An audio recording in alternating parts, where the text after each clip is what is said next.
Be the right club. Be the right club today.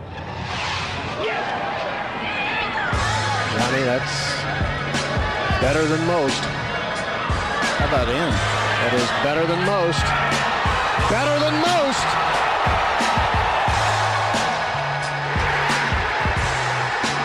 Expect anything different?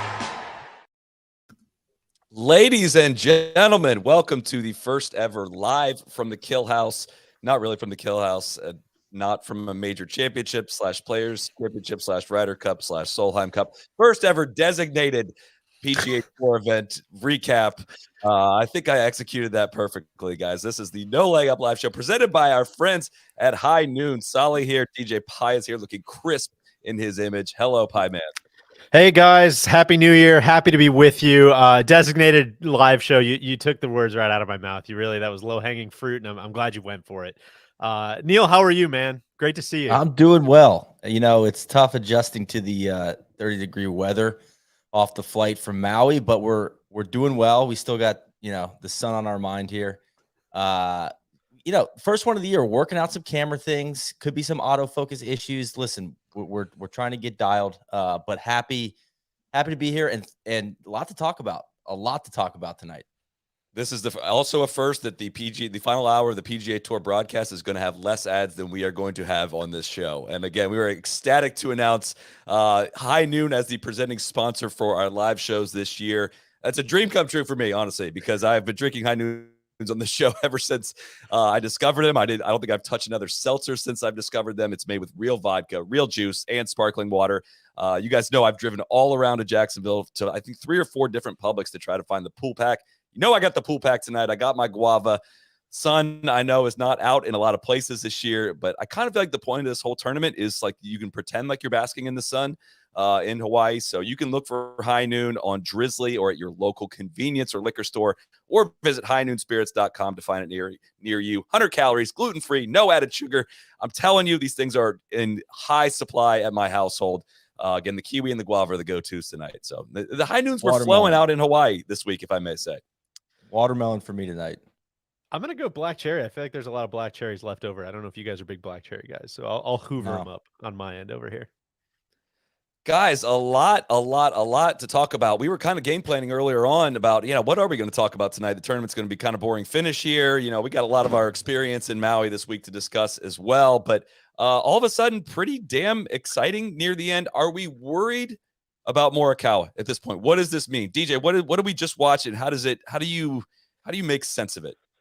Worried about the chipping, yes. Worried about Morikawa in a macro sense, I would say no. My good friend Solly pointed this out on Twitter. He's stepped on people's faces for years now. These are just kind of like weird blips. And I know what happens is like, you do it once and theoretically it's in the back of your head. Like all anybody's been saying about Morikawa is just how polished he is, how mature he is, how, he is the guy that, doesn't let that stuff happen to him and doesn't let it become a trend. So I don't think it's going to become a trend. And listen, Morikawa is obviously one of the most talented players on the PGA Tour. He's really, really, really fun to watch. Having said that, that was pretty awesome. You kind of watch sports because you don't know what's going to happen. You want to be surprised. And man, was I surprised. Holy cow. That was a captivating tournament. Neil, what's your reaction? Yeah, I would co-sign that. I think we're watching a kind of a grown-up, watching Morikawa grow up right before our eyes. I think about like a kid hitting his head on the diving board a little bit. Like, is it ever going to be the same? Like, will he swing as freely? Will he throw that gainer? Have you done this before? That's such a specific example. Yeah, like you're fearless as a little kid, and as a young buck on the PGA Tour, I feel like a lot of these guys are fearless. I think it was the biggest, collapse in PGA Tour history, right? Like 7 shots. Is that stat correct? There was a lot of stats being thrown around. Bobby Crookshank was mentioned at one point. They were throwing around all kinds of different stuff there. I couldn't really keep track of. I think 7 shots leads have been blown before. I don't know about that late in the game. And it's just all so very confusing. Like I was saying, like he destroyed people on the biggest possible pressure stages. Like he wasn't kind of out in front and running for a long, long period of time at the PGA Championship, but went out and won a PGA Championship in his rookie year. Goes on, just plays incredible golf down the entire final 36 holes, really, at Royal St. George's to win an Open Championship. He murdered folks at many different workday events that he's won. I can't even keep track of how many workday events he's won at this point. So it's just weird to kind of go in reverse on a course that's all gas, no break, to see a straight up choke. Like let's not like sugarcoat this. Like that is really hard to do, to make that many. He's the only player in the field all week to make 3 bogeys in a row at any point. And it like is just a total gas pedal golf course. But I was kind of getting a little bit of flashbacks to the old course and the Open Championship this past year. Rory did not choke in this way, but how everything changes when you have to stay on the gas pedal, you have to keep making birdies, is a very different way of closing out a golf tournament than just like I can go on cruise control, make a bunch of pars and finish. Because Rahm birdies 14, Eagles 15, right as things start to move very quickly for Morikawa. And yeah, it was just a weird sequence of events. And it was very much like there was so much talk about his change putting and change chipping in the earlier parts of this week. And by all means, he was leading the field in putting going into today. But just sneaking up on him there, it's not like those things are gone forever. And it's not like a quick fix in the offseason is going to address these things forever and you're all figured out. Everything comes down to how you handle how these things hold up in Sunday pressure. And like straight up, that chipping did not hold up under the pressure on that Sunday. He hit shots that we were hitting out there on the golf course this past Saturday, Neil. I would agree. You're taking a page out of Zinger's book. Hitting him with does it come down to pressure Sunday when you can't spit, brother? Come on now. That was Zinger's like truly his opus there. I think he's been waiting his whole television career for a collapse like that. But I agree with everything you said, Solly. That's kind of sums it up. I just wonder if there's, they showed some flashbacks to the Hero, which I don't think is on par with this tournament, but you hate to see a trend developing, right? Scar tissue, a little bit of doubt creeps in. That's where I'm going with the diving board reference, Deej. Like, I don't know, man. Do I really want to throw these gainers anymore? I don't know if it's worth it. I hope that's not the case. Real quick, I want to say Morikawa did do an interview afterwards, and he was asked specifically about the Hero, and he said he made a great point of like, that day I didn't have it. Like from the start, I did not have it, and today I felt good. And he's kind of still trying to process what exactly just went wrong. And so I in his mind, his quick reaction was like, these are two very different situations. And yeah, I just wanted to note that. DJ, what were you going to say? I was going to say a couple things. One, Neil, I think it's a fine metaphor. I really just want to hear your story with the diving board. That's kind of where I'm going. Maybe we can do that on the back end of the show. We'll save that for the end. A tease to keep people around. And yeah, second, I think, you talked about all that we hear all week is, oh my God, he's revamped his chipping. He's revamped his putting. And I know Zinger gets turned into a meme a little bit with the pressure stuff, but obviously he's not wrong in that anytime you make a change like that is where it's going to get heightened. And that's where it's going to, not show up, and your body's just not going to react in quite the right way when you get under that kind of, I'm not going to say pressure, when you get under that kind of stress. I think we got to look at our guy, the short game chef. I know he got a lot of plaudits throughout the week. I'm sure he got a lot of new Instagram followers. Parker McLaughlin, of course, we're talking about, former PGA Tour player, now turned kind of like Instagram short game tips guy, and also kind of like short game whisperer to the stars. It looks like, the chef looked like maybe he was getting flooded with open tickets there at the end of the round. Just things, when you get behind on one seating, Neil, things start to move really, really quickly. It's hard to catch up, Yeah, and it changed a little bit too once he started. Once he hit on that bunker on 14, you could see him start pressing. So and this I will say is the rare instance where the NLU podcast is going to take you for some real on the ground analysis. Neil, take me to that bunker on 14. What's that feel like down there? Well, it seems like everybody from my close personal friend Jordan Spieth to today's runner-up barely catches that lip of that bunker, and it rolls back, and you got about 5 yards there, and it's a 40 to 50 yard bunker shot, and all you're thinking about is that false front right in front of the green. Because you think, oh, I got all kinds of room back there, so let me just take a big hack at it. trying to put a ton of spin on it. Well, guess what? You catch it a little clean, folks, just a little clean. Luckily, there's a cart path back there. All right. And so, you have that backboard where it will spin off that cart path and come back into play. Unfortunately, Colin came up just short of that. But then the chip from there is that's not easy either.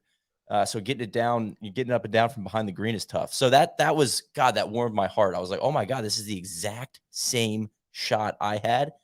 And he played it the same way. Pros, they're just like us, guys. And that's what I was going to say is I do want to point out of really quick. If you're a podcast listener and don't know what the hell we're talking about, we have released a video on our YouTube channel this past week where Neil and I played an alt shot match with myself and JT versus Jordan, Spieth, and Neil. And we had some Neil bladed it out of that bunker and backspun it off a cart path, and it was not the most ridiculous shot that we saw in that hole. But sorry, go ahead, Deej. And I would like to say it wasn't a blade. It was just I caught it clean. Okay. Even Spieth said that. He's like, dude, that's you're right. You were right on the edge with that shot because exactly what you had to do. You had to put a ton of spin on that. Just caught it a little clean. It's a tough shot. Come on. I think he might have been trying to build you up for that tee shot. For 15, but that's neither here sure. nor there. For sure. I was going to say that, there a lot of this gets thrown around with golf where, they're just like us. They're out there playing the same game. They're using the same equipment. They're playing the same tees. I can totally relate to this. And obviously we've talked on this show a million times about how that's not always the case, right? You can't really put yourself in the minds of what they're going through. Short game struggles, you absolutely can. And seeing that shot that Morikawa hit on 15, it's like, brother, I know what that feels like. I have been there. Hitting that bunker shot on 14, dude, I have been there. I know what that's like. And I think that's where I'm not trying to be like a sadist, just like really celebrating this collapse. It's more just like, man, that's why you watch, to try to relate to somebody in some way like that. And that was very, very, very relatable stuff with the chipping there. Which it's worth pointing out. I mean, Kapalua, like I said, Kapalua. I keep slipping up. I'm sorry, Poosh, but it is all gas and like it is birdie, birdie, birdie. But at the same time, the short game grain shots are very real. And something about the pacing of this tournament, I feel like NBC Golf Channel does such a great job of like setting up the shots on this golf course. And it's like my favorite feature of Kapalua is that this whole tournament is full of non-stock golf shots, right? So, dude, like that shot that he's hitting from the bottom of that hill on 15, when it's dead into the grain, all you got to do is get it up on that green. That's all he's thinking about. For the best players in the world, that contact is still extremely important. And they were all over covering that. For the best players in the world, the perfect contact out of that bunker on a 40-yard bunker shot, whatever that is on 14, is integral, right? So it was like you couldn't look away at any of them. And then when he goes long on 14 after blading it out of the bunker, that chip coming back, that was crazy fast. You could tell he didn't want to put anything extra on it that was going to make it run all the way off the front of that green. And the hardest, the only harder chip than that one on 15 is the second time you got to do it. And that one's getting sent long, and you're worried about your contact. And I do want to go back to, gosh, was it Saturday night on the 18th hole when he absolutely flubbed a chip on 18 from greenside on 18? That might have been Friday. I don't remember which day that was, but I wonder if that like rattled his confidence a little bit, and that just bled all the way into today. And like as soon as that goes, I'm sorry, you're going to have to hit like 3 or 4 more of those shots during the course of that day. It might be a 60-yard pitch, might be some kind of funky little shot, but that's what Kapalua does, and it's not just like stock golf shots coming in. And man, that was just theater. I just don't think I've ever seen, God, I've never seen anything like that, where just 66, 67 straight holes without a bogey, like boring cruise control. Like, God, this guy's going to win 7 times this year. He cannot miss, to just like fire and brimstone. That's whiplash stuff. Unbelievable. The only thing, the last time I felt the way I did was when Spieth hit it in Race Creek. Yeah, 100%. That same thing. He was like on fire for 3.5 days, and then I think we're collapsing, bud. Like, I'm surprised we didn't get a little chatter with the caddy there on from Colin. I mean, that's the last time I felt like, oh, dude, I kind of wanted this to be a match, but I didn't want to see him like totally blow it. Like, that was hard. That was hard to watch a little bit. It was like, damn, he's really struggling. Like, he can't make contact with these chips. This is tough. I will say, I think it, listen, we're going to watch a lot of golf in 2023. No, there's no secret about that. I'm glad this didn't happen in a major, and this is no slight to Kapalua. It's a it's a designated event. I know TC's all over us for not saying elevated event. He wants to make sure we're using just the said it. preferred nomenclature that our overlords of the PGA Tour prefer. Uh, I'm glad it didn't happen in a major, and I'm glad it happened in an event like this because I think it just makes. I'm sure he would disagree right now, but I think it just makes Colin Morikawa infinitely more interesting to watch going forward. I think you got to have little things like this that you can, little context like this that you can build onto these guys, because otherwise it feels like you're watching the same player a lot of the time. And I know Morikawa is a better iron player than a lot of people, and but he's still, when you're kind of like a casual fan, or even if you're a hardcore fan, like they just bleed together so much that as much as it sucks for him and it is going to become a thing and people are going to talk about it and people are going to ask him about it, I think it's kind of interesting, to have that in the back of your mind every time he gets up now. And listen, it's probably worth mentioning the winner of this golf tournament. As we reach whatever minute mark of this show that we are, Jon Rahm won the tournament and shot a 63 today, 10 under par after bogeying the first hole. He played incredible freaking golf. He went birdie on 12, 13, 14, then eagles 15 after hitting just a mammoth drive. And he hit 8-iron into that green, hit an awesome shot to the ridge in the middle of the green, fed it in there, rolled in the eagle putt, and then gets up and down on the 18th hole to make birdie to win the golf tournament. I just again, I come back to, though, Morikawa did all of this. He had a 6-shot lead as he made the turn, didn't have a penalty shot on the back 9, and had no hope of winning when he played the 18th hole. None. I mean, sure, they could have made the albatross, but they said there's never been an albatross at Kapalua. He had no penalty shots and had no chance to win the golf tournament when he reached the 18th tee. It was just sick. It's very self-inflicted is what you, I think, would call that. Very relatable too. Yeah. As you were saying earlier, Deej. I do want to say something about the golf course that I noticed. I was out there on Thursday, and I look forward to this event every year. And I think it is maybe like the inverse of most tournaments. It's perfect for TV. And because of the vistas and the elevated cameras perched up there, it's just like unbelievable views. The drone work this week was awesome.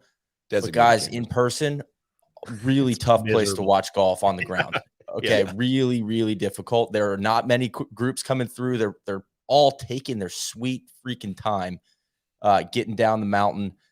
My wife and I walked up 18, just buckets of sweat. Getting to 17 green, got about halfway up 17. Is like, I think I'm good. Let's watch them hit this second shot down to the green. There's nowhere. The other thing is there's not, I think behind 13 green, maybe you can watch 2 holes at once, but that's it. Every other hole is on its own, and it's almost like a movie set a little bit. So it made me appreciate this telecast even more so now that I've been there on site. Now the vibe and the experience and Hawaii, like all of that is like 12 of 10. It's just like when it gets down to like actual tournament golf on Thursday, I was like, man, I'm good. I think we can hop in the car and go back to the beach.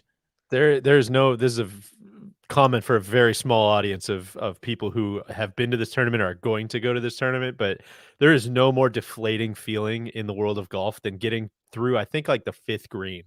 If you're following a group through the 5th green and then you see the players all of a sudden walk towards SUVs, you're like, wait, where are they? Hold on, where are they going? They're getting in cars, and then they take off in cars, and you realize that you have like a 25-minute walk to the next tee box in front of you, where you have to go all the way down and around and up the mountain all the way back down to the 6th tee. It's tough, but yes, like a movie set is very well said. I feel you. And then there's another one. There's another one between 7 green and or actually it's 8 tee and 8 green. They get in cars again. And then to get from 9 to 10 is a solid 20 to 25 minute walk too, like under a tunnel through the Jurassic Park, jungle, and then out to the complete other side of the golf course. I mean, the course from the air is like the most striking thing of all time. So now I feel like so complete that I've been there. I'm like, cool. You know what? Can't wait to watch it on TV. Every year I will be, it's appointment viewing, but it's viewing for me. That's what I learned. I think it's a very good, I want to go back and do exactly what we did, be there for the early part of the week and do a bunch of stuff around the tournament and go home and watch it on television, because it really is that good to watch on TV. And if we can, I don't know if we don't do full Amsterdam now, but they added layers to the telecast this year. The drones were awesome. It just added a whole, like, I know everyone's like, oh, they just now figured out drones. Like, doing drones on live broadcasts with around golf being played is not that easy. Like, we know how to do drone shots where we could edit it into a video, but doing it live is a whole different animal. And they had drones following balls rolling down the fairway. It was the best sense of place I've ever gotten. Maybe it helped coincide with first time I've ever seen the golf course was this past week, and now I do feel like I know it. But man, they take you there, and that's a Rolfing thing too. Rolf is just such a, I have a different perspective kind of on his perspective on Hawaii, having spent some time with him out there, and kind of we had him on the podcast this past week, if you haven't listened, and understanding the role he has within Hawaii and the tourism and his being there for 40 years. And I had an Uber ride to the airport, an hour Uber ride to the airport from Kapalua. The Uber, like 5 minutes in the ride, the Uber driver's like, do you know Mark Rolfing by chance? It's like everyone on that island knows him. And I don't know, they do such a good job of just bringing that one to life. And it's the rare tour event that might be more fun to watch like Thursday through Saturday than Sunday even is. It's just like you flip it on and you want to see the scenes that the usually the tournament like result is kind of takes a back seat to just like, dude, just kind of give me some golf porn to watch on TV for a little while. I want to jump in here. I see Sam's comment on the live stream here about the Sentry headquarters in Wisconsin. Does any HQ get more run than Stevens Point, Wisconsin, throughout the course of the season? Because it's just 30 times the broadcast. It's unbelievable. They're talking about Stevens Point. Neil, do we need live look-ins at any other HQs on the PGA Tour? I was trying to put together a little list. Maybe the Global Home. That's always good. But I don't know if it's a live look-in like that. Also, Sentry Chairman was getting a lot of burn up in the booth too. Multiple interviews. I think that's what happens when you sign up through 2035 or whatever. I think they're. I also think it has something to do with it being happy. the first event of the year, and it's like, oh yeah, it's really far from PGA Tour HQ. It just seems like it's a little bit more like, yeah, let's get off to a good start. Everybody's in a good mood, and then as the year goes on, it becomes. What are they going to do? Like, They're not going to drive down and yell at us here. Come on. Yeah, exactly. Exactly. I think the other thing though about the telecast versus the like watching it in person is, Solly, you were saying like watching the balls roll. Like I watched 5 or 6 tee shots from 18T, which was, like awesome. Unbelievable view. It's hard to be in a bad mood up on that tee box, but you can't see the way the ball's reacting. Like when they're hitting those fades into the hill and then they're going 93 yards down to the flat spots. So that's where this is one of those few events where it just, the broadcast really does add something to it. Now that said, I would also say one of the most memorable courses I've ever played. And when we start to talk about those courses that are in that like $400, $500, $600 a round range, this is one of the few where I'm like, that was worth it. You know what I mean? Yeah. Like that's like, okay, you know what? Compared to like Sawgrass, I'm like, those views do something for you. I think that one's going to be in the memory bank for a long time. So really, really fun golf course. And just, the epic views is tough to beat. A fun one too, like you immediately want to go play the hole again after you've seen it. Like you can get like teeing off on 7. You hit that tee shot, I didn't, but it was like that fairway is way wider than even you can see, right? And then as soon as you drive up and see it, you're like, oh my god, I would absolutely send one here if I had all this information. And there's so many of different spots where like, if I'd have known this, I would have played it this way, I would have done that. And you just want to keep going. Mountain golf is not my favorite style of golf, but that golf course was exactly what you said. It was so worth it for the views, the styles of shots. It's just, I don't know. We're looking for changes of pace on the PGA Tour schedule, and this is one of them. I know some people don't like the low scores out there, but it's like number 5 is bad take. It's a horrible take. Number 5 is a par 4 anyways. It's like an easy par 4. It's not even a difficult par 4. And, the par 5s are all reachable, and there's not a ton of – it's driver wedge almost everywhere. It's like drive and pitch golf course. But, man, what I have way more appreciation for now is watching like JT and Spieth. Like we're walking with them, we're going through shots with them, and they are processing information in a totally different way than I am, like looking at the hole through course knowledge and just like understanding of how balls bounce out there, how much the elevation is going to change. I think back to the 6th hole when we were playing, Jordan kind of talks you into where to hit a certain pitch, where to land it, what kind of speed to be hitting it at. And as soon as you hit it, again, you're playing it for the first time. You don't know. You hit it and you probably didn't know if it was too hard. And as soon as you made contact, Jordan's like, nope, too hard. And it's going to go past this mound and it's going to run for 20 seconds and go all the way to the corner of the green. But like to see all that on display, I have more appreciation for that course and how they're able to pick it apart and shoot whatever. Morikawa shoots 25 under, and we spend the first half of this podcast ripping on him the whole time. I think it's crazy. I think it speaks to, I mean, Jordan said this a lot. He's said this the last like 5-6 years he's been out there, but he's made the Augusta comp a lot with all the uneven lies and the way you got to use the ground and all of those things. I think that kind of ends up speaking to the leaderboard too, right? It ends up being pretty much horses only. I mean, I know not everybody is the biggest names, but the biggest names tend to separate out there. And I think a lot of that, as you guys probably know now after playing it, has to do with a lot of the creativity, a lot of those uneven lies, a lot of judging runouts, a lot of like the almost like intangibles. It's very much not TrackMan golf out there, and a lot of the PGA Tour courses kind of can be, especially in that midsummer range. So that's just another thing I always appreciate about it. I know I'm kind of rubbernecking and whipping all over the place, but do we need to talk more about Morikawa and just like a lot of it's funny. I saw a tweet from Porath about how fast the narrative can change on people depending on what happens over a stretch of 4 or 5 holes, which I think is very true. But what are your guys' kind of macro thoughts on Morikawa? I mean, I know not really. It's interesting to have him and Rahm up there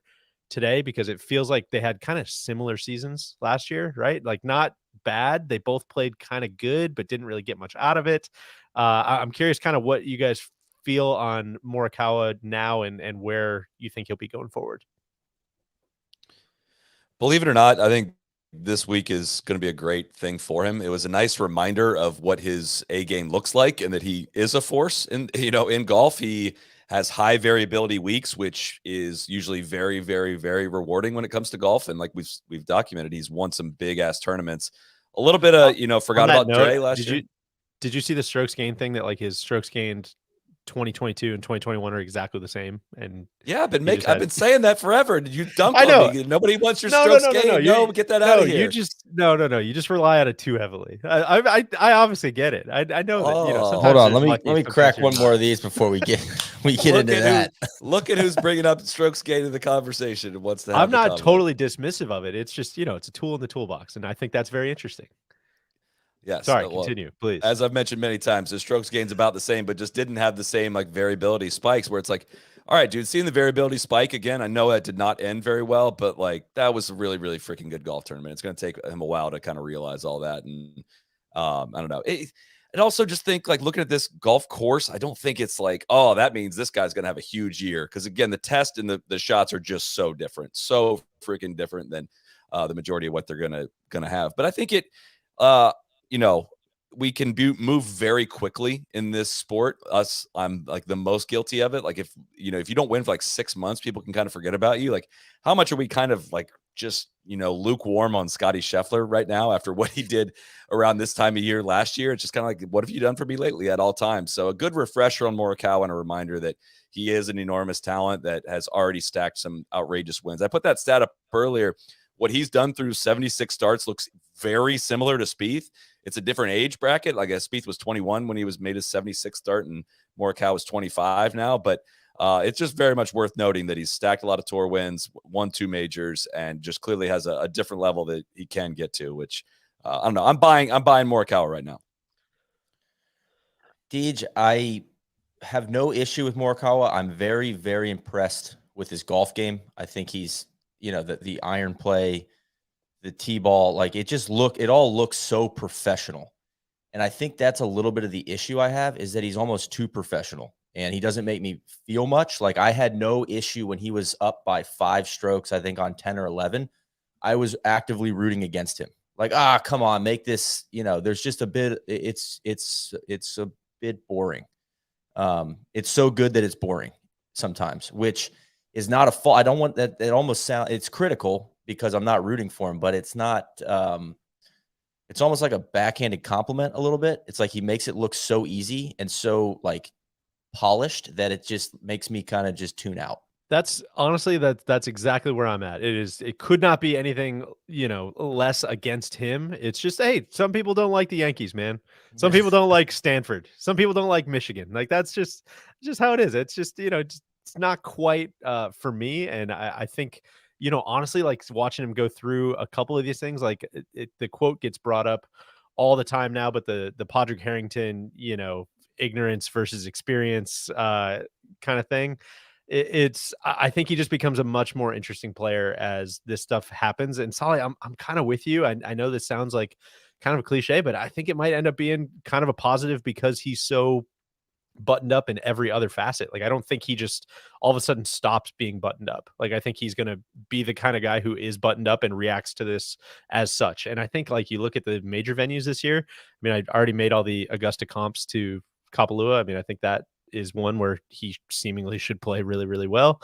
But LACC too, like firm, fast iron players golf course, like that seems like it would be a really good spot for him. So I don't know. There are a lot of good players out there, but he obviously when he's all clicking all the way, it seems like he's kind of able to separate himself, especially if any of that putting stuff does stick around, which I'm all in on. TC calls it the stranger, just continually searching for new feels. And it's clear he had that again this week. I think Garrett Morrison tweeted something like all the screenshots over the last like 4 years of all the different times that people have written like, you're never going to believe this putting feel that Colin Morikawa has. I think that's like maybe the most relatable part of his game to me. It's just like, oh, dude, I found it. I'm never going to miss another one after this. And, that lasts for a couple weeks and then we're back in the wilderness. It lasts for 68 holes. Yeah, exactly. Which is still pretty good. You make a lot of money. A lot longer than it lasts for me, that's for sure. Which like it wasn't really. He missed a couple putts coming in, but it was not his putting that let him down. Like what I saw out of his putting looked really good. It was putts pouring in the center of the hole, which we have seen in spurts. But if he's gonna not saw anymore and he has worked on a blah blah blah and has form that is he's second in strokes gained putting overall for the week. Like it's not his putting that let him down. It really was the chipping, and some untimely missed greens. So to your overall question on how we feel on Morikawa and like what we're rooting for and what we're, watching and taking all that in, I kind of had the realization this week or the thought of like, dude, I believe in like the talent the PGA Tour has retained. I like what they've done with the designated events and these guys playing together more often. I honestly think the biggest risk is just feeling like a lot of these dudes are relatively interchangeable when it comes down to emotional connection with them. Like, I like both Rahm and Colin Morikawa. But we've spent time with both of them. They've both been on the podcast. We're supposed to have Rahm on very soon. I don't know if that's going to happen after a victory, but it doesn't make me feel anything necessarily emotionally when one of those guys wins. Whereas, I think we all feel very different, obviously, when Rory does something or Spieth or JT or something like that. And that's where even Bryson like makes you feel something when he's in contention. Brooks as well. And that's maybe like the biggest risk they run is just kind of too many nice guys, which is the weirdest thing to complain about. But that's kind of, I think we're gonna have a lot of these conversations like, all right, Xander won this week. All right, Cantlay won this week. What does it all mean? And what's really the reaction is kind of something that we are going to struggle to reconcile. Deej, I need to think we're shout going you to say out. the same thing. Well, I got to give you a shout out. There's a take that you sent to the Slack earlier that Colin has very nervous which one you're going to share. Some John Legend vibes. And if you don't want to stand behind it, I'm going to stand behind it because I think that is spot on. Catchy music, real sharp. Listen, man, when he gets in his element, there's nobody better for the moment. But you like, get a big award show, John Legend's out. Like, man, who better than John Legend to be great front man for commercials? Yeah, right. A lot of good stuff going on. Does the music make me feel much? Not really. That's kind of where I'm at. Even Colin's post-round presser said all the right things. I was like, man, I appreciate that he's doing the press conference, but I'm not feeling a lot of like he's saying all the right things, but I'm not feeling much. That's where I'm at right now. Which is where I think there needs to be a little chip and a little adversity and a little kind of overcoming some of that stuff, which I think what has turned me off a little bit in the last like year or so is even like the weird, I forget, was it with Todd Lewis or who was it with the weird kind of disconnect about Colin's year and some of the quote Immelman. Yes. Some of the weird punching back on stuff. It's kind of it's just a little strange. Whereas I would say Rahm has gone way up in my book on just, being super, super thoughtful in press conferences and being super insightful on a lot of different things. And he's clearly like a very kind of worldly, interesting, pretty switched on guy. And I think some of that carried a little bit of weight for me today when I'm looking at him trying to charge up the board, but it's pretty negligible difference. I'm with you, Solly. Good call. I feel bad for any John Legend. I If you haven't gotta hit noticed- out. I gotta hit Yeah. Scott Schaefer here. It sounds like Neil doesn't love his curves and imperfections. That's good stuff. Shout out to Scott on that one. That's good. If you can't tell from watching this and seeing what Neil and I both are rocking here, Roback, they are back for another year. We could not be more excited about this. The fit, the feel, the quality of their materials, it is perfect. You all know how much we love their gear. I wore the quarter zip playing golf today, wore it out to lunch afterward. It's multi-purposeful. It does so many different things. Their performance polos, they fit way better than the typical boxy polos. They got a collar that never loses its shape. The 4-way stretch material is so soft. It is so comfortable. Again, the Q zips are great for the golf course and great to wear. You can wear them to work even if you wanted to. And if you don't see us wearing outerwear, wearing the Q zip outerwear, you can probably find us in the hoodies. I reference this green hoodie that I'm wearing right now a lot because I wear it a lot. It's incredible material. You can wear it 3 or 4 times without having to wash it. I've admitted that many times. I feel comfortable admitting that with this group. They're the stretchiest, softest hoodies in golf, and they work on the golf course as well. And you can use code NLU at roback.com for 20% off your first order. That's RHOBACK.com, code NLU, 20% off polos, Q-zips, hoodies, and tees, joggers, everything they got with code NLU at roback.com. Kick off your 2023 right with Roback. Go check them out. Would shout out the question for joggers. you guys. Wore 'em on the red eye last night back from Maui. That was good. Good attire for planes. I wore the joggers yesterday too, Neil. It's good Love stuff. the joggers. So let's kind of debrief on this first designated event on the PGA Tour schedule. I'm wondering what your guys' reaction to it, how it was handled by the tour, how it was, kind of publicized and promoted. I'm sorry, Solly. We're just laughing. I think DJ is laughing at the same comment I'm laughing at. Well, you got to share it then for the podcast listeners. No, not that one, Cody. The next one from Harris. Yeah, Harris Harris has a good one. TJ and Neil got the OnlyFans cameras. Solly's got the E-Bombs World camera. The E-Bombs call out. Struggling. Oh man, as someone who spent a lot of time on E-Bombs World. Hand up, Deej. Me too. Sorry. Is my Wi-Fi struggling? Everything looks great on my end. I don't understand what's going on, man. here. That's good it's stuff, not too though. bad. But that's man, the comments don't usually derail me quite that bad. Harris, well done, man. That's good stuff. Solid, please continue. Continue. We'll give you No, the last word, Solly. No, fuck you guys. I don't want to play your games. What's your reaction to the first designated event? Did it accomplish its job? Did it, does it make you more excited for the future of these? It felt like this should have been kind of a bigger deal than it ended up being, I think. I'll jump in first and say this tournament has always felt a little elevated, designated, special, just due to the fact that it's all the winners from last year. And so there's always a little bit of me thinking like, oh, yeah, why is JJ Spawn here? Oh, that's right. He won last year. So I think that's always a fun wrinkle to this tournament, which has always set it apart. So I don't know if it's the best test for whether these designated events are going to be a big deal or not. So I know that's a bit of a non-answer. But I felt like in the past, most of the top players were playing at this event anyway. So it doesn't feel a lot different than it did last year. Whereas there may be some other events in the near future that'll feel very different. But I think that kind of speaks a little bit to what I was hoping for / predicting / just kind of like crossing my fingers for was that, the biggest pushback to a lot of the designated stuff. I think I'm just going to say elevated. Designated is fucking stupid.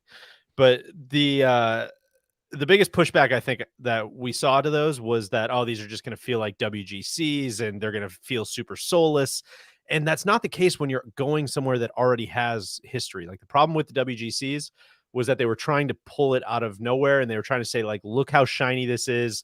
care about this. I know this is brand new and all we're doing it, it's just for marketing purposes, but like, you're too stupid to realize that. So just love it. And everyone was like, no, I actually am not. And this is kind of dumb. Like, why would I care about this and the Travelers and Bay Hill? And like, none of this means anything because there's no context to anything.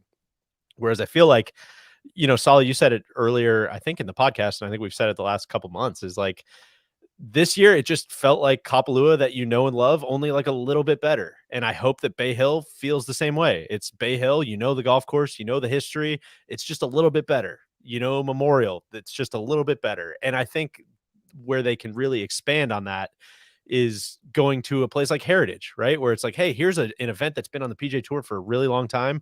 What if you got to see all your favorite players there? And remember, when Heritage was one of the first events after COVID, and they had like, what was it, like 19 of the top 20 in the world or something crazy, when everybody was just like dying to play a tournament. That was fucking awesome. No, that was Colonial. That was at Colonial. Well, Colonial too. Colonial did that as well, but Heritage did the same thing when Bryson was playing there and playing really well. And I think Webb won that year, maybe, when Webb just like ran and hid and blew everybody away. But it answered by one. Yeah. Yeah, but that was an awesome thing for that tournament, right? And I hope that that's kind of what all of these end up feeling like. And I think they have a chance to share the love in a cool way, where they're elevating like the normal ones, like, Riviera and Bay Hill and Memorial, and these ones that like kind of slowly become like the tentpole pinnacles of the PGA Tour. But then you can sprinkle in every couple years, like, okay, now it's Travelers, now it's Heritage, now it's, Colonial, now it's, I guess Houston's going away, but you know what I mean? Like, you can kind of, it's the same feel. It just makes the tournaments a little bit better, which I think is kind of what you're saying about this week, Neil, which hopefully I don't think that's an outlier. Actually, I think that actually is hopefully what it will feel like going forward. Maybe that's why I've liked this tournament for so long. Is it already, to me, it already felt elevated, but in an authentic way. And what you said about the WGCs, I co-sign 100%. I think that's exactly right. There's no fake juice with this event. It's like everybody earned their way here. It's in an unbelievable location that I could put on in the background while I work. It's just like, you never get sick of the views. And then the golf course just produces like exciting golf. So it's it stacks up year over year for me. And now, having said all that, it sucked that Rory wasn't there. Yes, that was disappointing. I understand why he's not there, but it does suck because it's, like, hey, he's leading the band. Like, hey, come on, rally around the flag, boys. And then, okay, I'll see you guys at, Farmers, or is it Farmers, or where's he going to play first? Waste Management will be his first PGA Tour event. But I think it's just worth noting every time we have this conversation this year is that 2023 is a one-of-one situation. This is an outlier year. This is a transition year. They're going to rewrite the whole script on all of this for 2024. There's going to be a lot more changes for 2024. And what they've come up with for this year is that what you can, all the top players need to play every event with one exception. You get one skip, basically. You can add some flexibility to it. And Rory chose to use his one skip for this event. I was kind of surprised by that. I think with him kind of being out in front of leading this thing, and I guess I just didn't think that all the way through. I just thought there's no way he would skip that first one. I think it's also worth noting it makes a lot of sense for skipping, right? Especially he's going to go over and play Dubai to kind of kick off his season. That's a strain and kind of gives him a little extra of an off season. And then also a thought I had realizing was like, now every tournament knows Rory's coming. Like, he's done his skip. Like, the rest of them are all lined up and ready to go. Now, do I wish he was out there playing, and do I wish he wouldn't use his one skip at all? I do. I just don't think he loves that golf course, and it's not it's not, Maui vibes don't necessarily translate for everyone, right? And it just didn't seem like he was that interested in this one. And if I'm looking at the whole calendar, this one makes the most sense to skip, and we're kind of fortunate that only him and Lowry were the only ones that really skipped this one, I think. But in a Ryder Cup year as well, where guys need to go over to Europe and play a certain amount, I forget how many, 4 events or whatever it is, 4 non-co-sanctioned events or whatever it is in Europe in this year, it makes a little bit of sense. Is this going to happen next year? I do not think so. I don't think there's going to be any flexibility beyond injuries and emergencies for guys to skip any events. So the effect is pretty minimal. I think, like, it's still just, there'll be events where we just don't even notice who is the one that skipped this week. And it's just when you have that many of the best, it just doesn't greatly diminish it. Rory not being there diminishes any tournament, but like when Scheffler skips one, when Morikawa skips one, it's not gonna. Honestly, it might take you until Sunday to notice for a lot of viewers. Cody, Cody's what you coming in. got? Uh-oh. Yes, I agree with everything that you just said. He followed the rules, everything. You get one skip. But if he wants to be that guy, if he wants to stand up and carry that banner and say, here I am, follow me, this is the new way that we're going to do it, you got to show up on day one. Listen you to can't be that Sergeant guy who doesn't McBride. show Let's up. go. I fucking You love can't it. do it. I'm sorry. I understand the reason. I understand the justification. I understand the long season. He also used those same talking points to convince everyone else to get on his bandwagon. You got to be the guy that's there day one. You have But to. I don't think everyone got on the bandwagon is the thing. It's like the agreement, which I do not think Rory was pushing for, was that everyone gets one skip, right? I don't think that's what he was riding for in any way. I think that was a compromise made. And so if everyone's going to get out of that compromise, he should be able to benefit from it as well. Like we're trying to get all these like super, super individualistic dudes to agree on all of these things. And I think that's what they've all agreed on for this year. So I wouldn't want to hold him to like everyone else is going to get to skip one and you don't. Like that just doesn't quite seem fair if that's the case.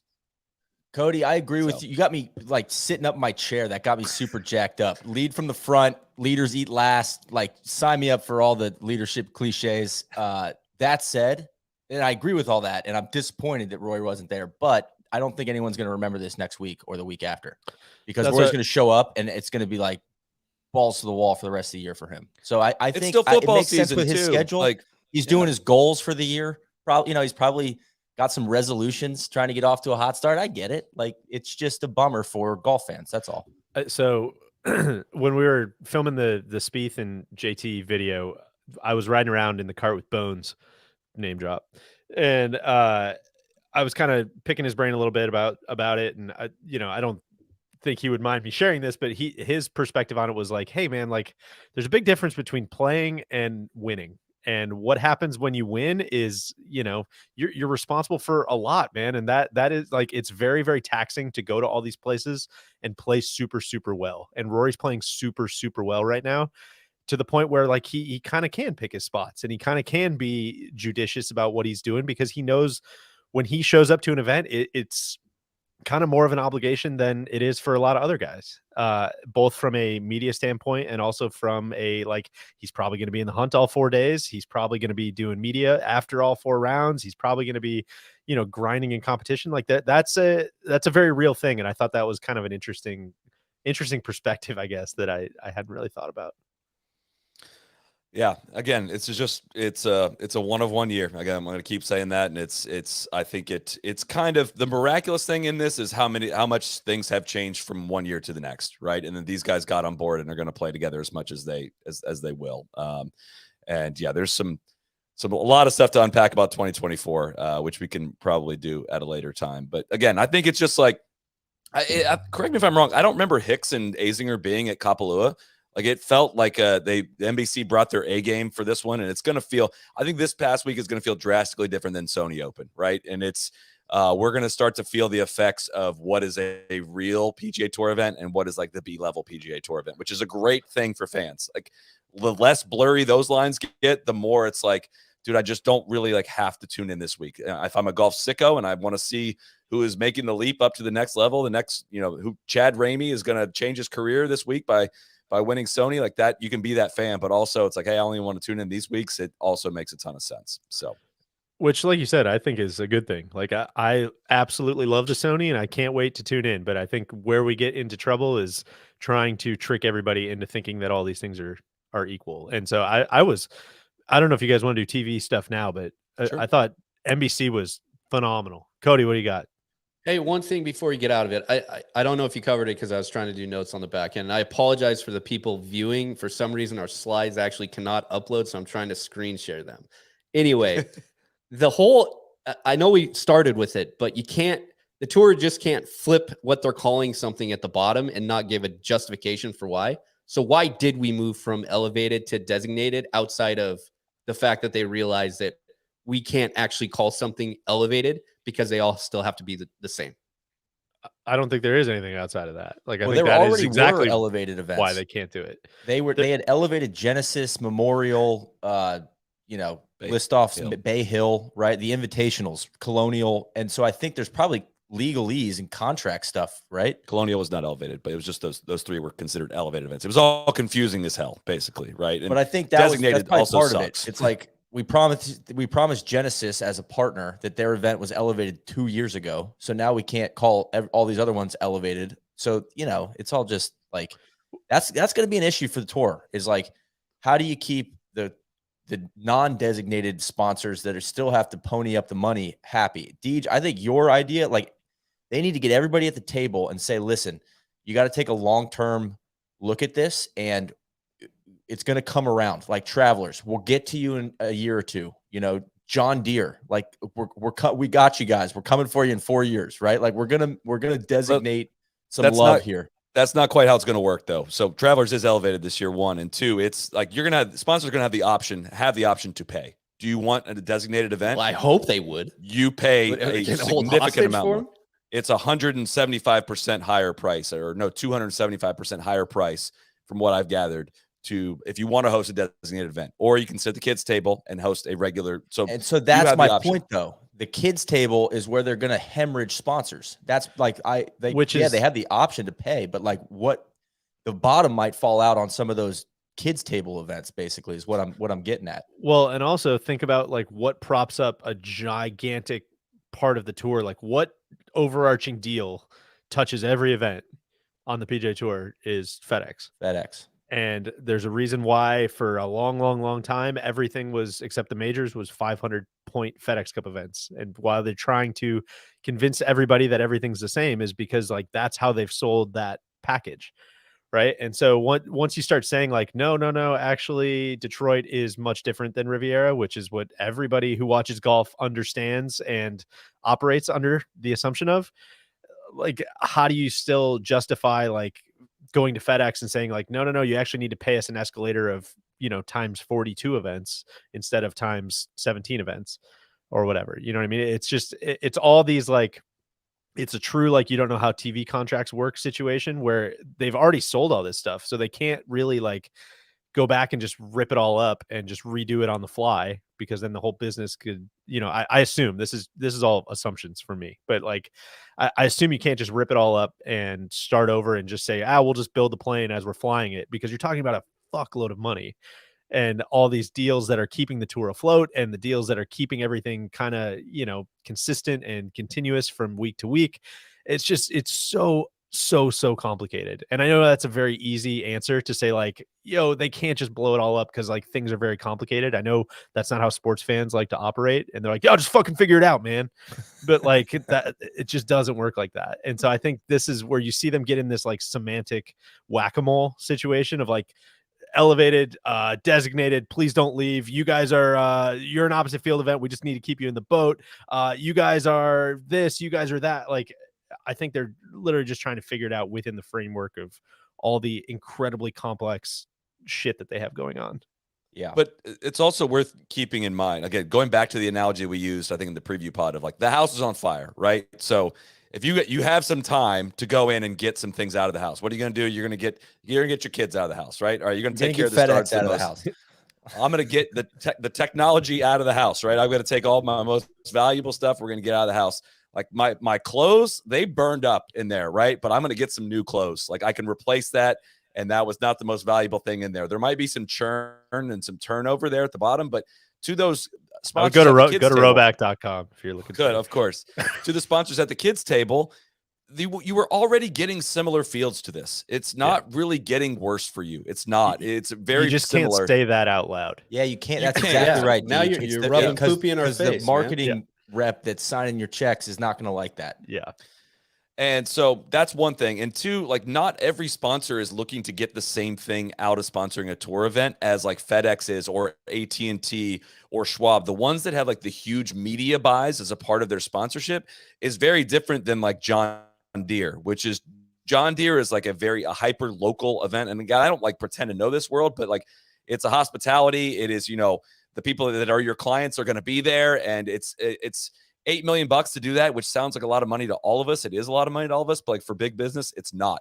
And for the tour's credit, the one thing they are great at is finding people right in that sweet spot to be able to spend what's not a small amount of money to the players and to the tour, but is a small amount of money to these corporations that props up this whole tour. So I just don't think they're that worried about finding like the $8 million sponsors in there, because they seem to be able to find them pretty much anywhere. And that's not what props up the whole tour. And it's also just not what the priority is now. Like, it's just not. Like, you need the guys that are going to write the $24 million checks now. And I don't know. If you try to cater the RSMs and all that, like, you're going to lose this battle. And I think they've finally figured that out. I just want to shout out our guy Harris in the chat. He said Solly would take his Bitcoin farming machine if the house is on fire. The guy who said if Solly's house was on mining. fire, he'd be able to grab his little TV was the guy that that was kind of derailing me. It's 55 Solly, inches, guys. It's big. I think I agree with a lot of what you said there.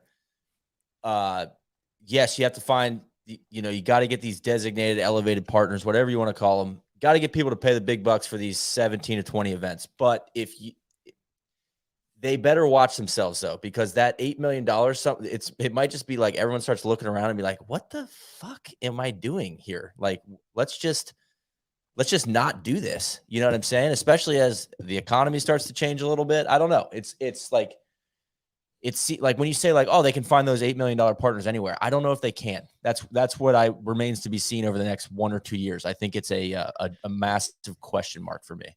Which is where I think they're just very like obviously running on like a razor's edge. I'm with you, Neil, where they're trying to bring in all this influx of new money and trying to almost like take an advance on future TV earnings to just keep things going. It's not like they're sitting on some giant pile of money, because that's the other thing. It there's impacts a lot of TV complex a shit. lot. Yes, because if exactly. you don't have 45, 50 weeks of commercial load, then that affects the next TV deal. So, and I'm not trying to say that, like, again, like DJ said, I have the answer. I'm just kind of calling out, like, it is very, it's whack-a-mole. It's, you fix one thing, finger in the dike situation, right? Like, it's like, oh crap. Like, well, we've been ignoring these guys over here and they just left and now we got to find somebody else. And so it's hard. I don't envy the tour, but I'm also with you, Solly, in that, like, at least I think what they're trending towards is the right thing. Because do I want them to treat the Rocket Mortgage and Genesis the same? No, I don't, because I don't treat those the same, right? Like, they're not the same. So I like this elevated designated situation that we have going on.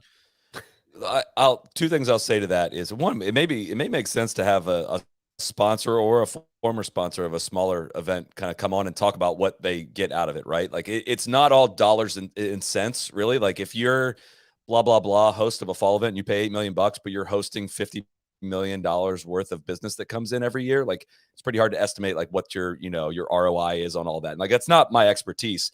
But that's one point to say, like, it's not like you're expecting huge ratings from this event. Like, you are accomplishing what you're trying to accomplish on the ground by hosting people there or entertaining clients, things like that. That's one. And two, how many $8 million clients you need to lose before that adds up to an amount that would, like, break the bank or, like, severely harm the PGA Tour. And that's a lot, really. I mean, they're finding, again, they're stretching themselves thin on the spending part of this side, but I just don't think that's where they're going to go broke. But I think there's way more risk of going broke off a lawsuit, right? Which is still very much a TBD thing of how that's all going to work out. But who could say? You guys want to do a few more news and notes or anything else we want to talk about from Hawaii? Is that why you're here, Cody? Are you trying to move us along? Yes, sir.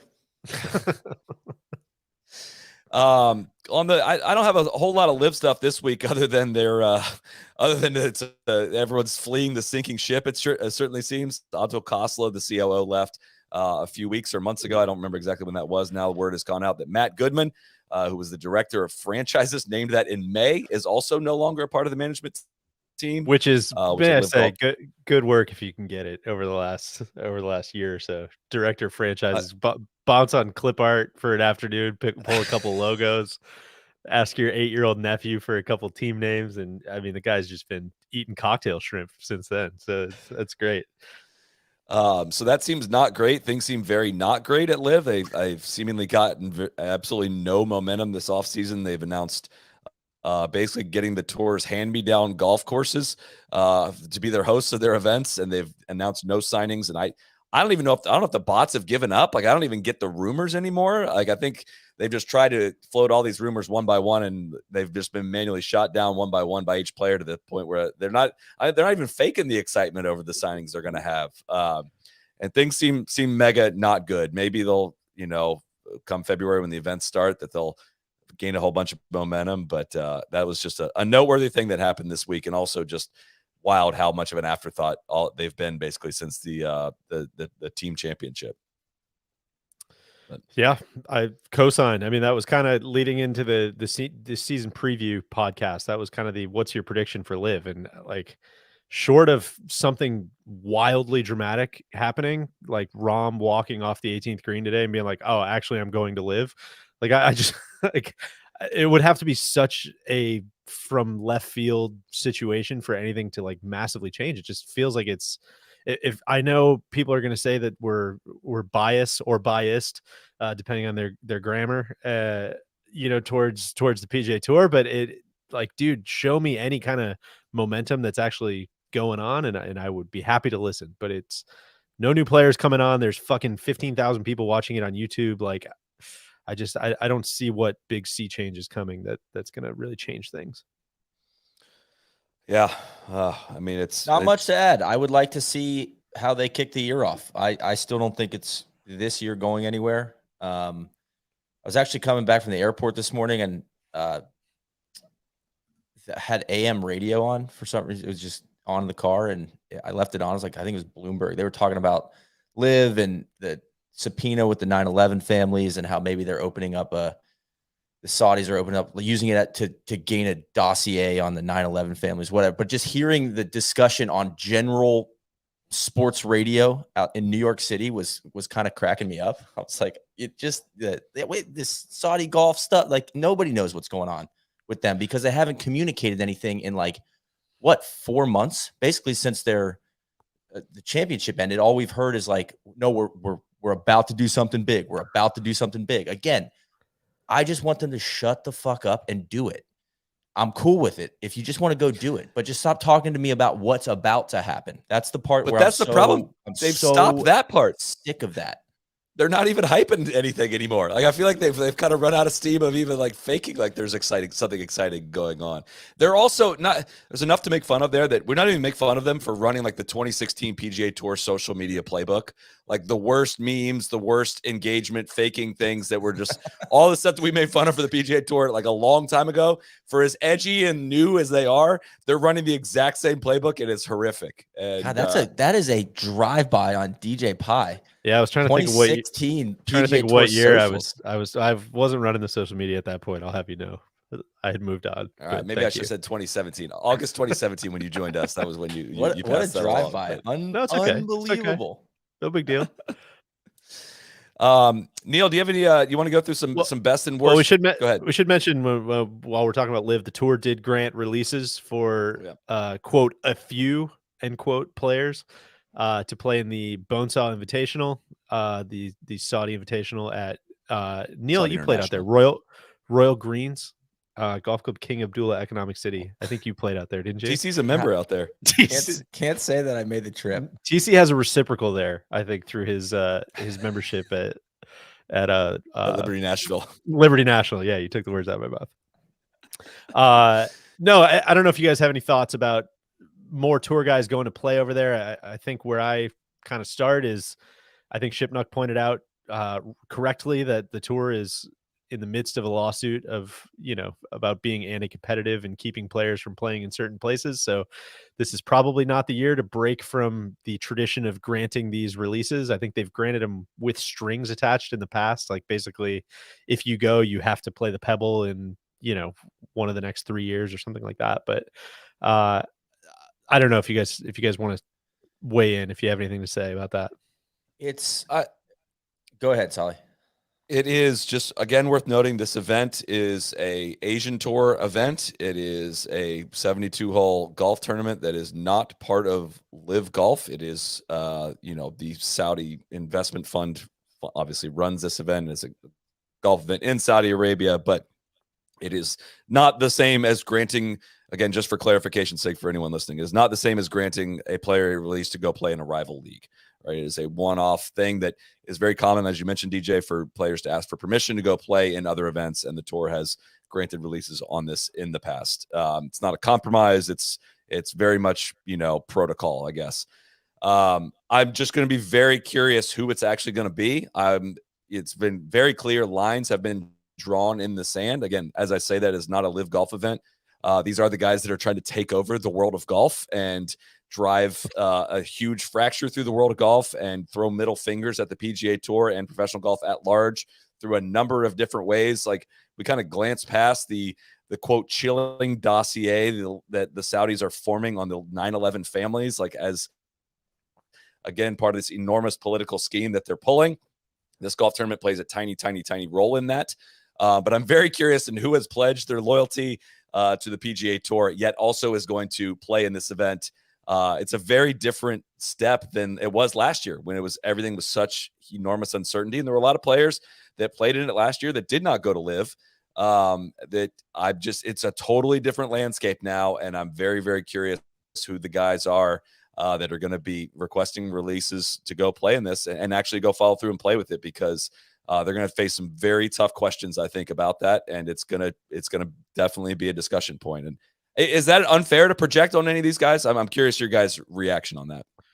It's so tough because it's a little bit of a do as I say, not as I do from the organizations. So the DP World Tour, this is a DP World Tour event, correct? Asian Tour. Asian Tour. No longer DP World Tour. All right, so that event. changes a little bit for me. I thought it was a DP World Tour event. I was thinking this was a backroom strategic alliance DP World Tour contract. So I got that all wrong. So now it was a DP World Tour event, and it as of last year they dropped it, and it became an Asian Tour event as of last year. Last year was the first year as an Asian Tour event. Yeah, so that's I don't know. That changes it a little bit for me. I mean, I'm sure the money is really, really good, and it would be hard to say no to that. But I think the money looks pretty good in a lot of the stuff that they're trying to lay out for the next 1, 2, 3 years. I would. I don't know if it was me, I would try to really weigh the distraction that it would cause for me for the 3 weeks to a month leading up to it. And, kind of the question, it would just be really distracting. And is that money appearance fee worth it? I guess it is. Right. But yeah, it doesn't sit great with me. If it was the DP World Tour, it'd be a little different of like, all right, well, you're sanctioning this and that's a strategic alliance with my tour or PGA Tour, as if I was a PGA Tour member. But without that, it's a little harder for me to justify it if I'm putting myself in their shoes, other than just straight, give me the cash, man. Yeah. I think it's tough to, I don't know. It's tough to take an appearance fee from the people who are suing the PGA Tour.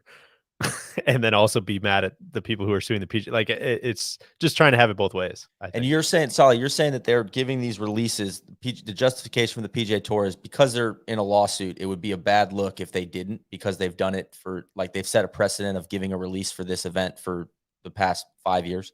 I would just think you don't want to, again, disclaimer, I'm not a lawyer, but I don't think you want to give like the lawyers an extra claim of like, well, you can see it's clearly antitrust and anti-competitive behavior. They've allowed this in the past and they won't allow it now. It's one more thing to kind of put in the dossier, if you will, of things, crimes the PGA Tour has committed in terms of anti-competitive behavior. Like, it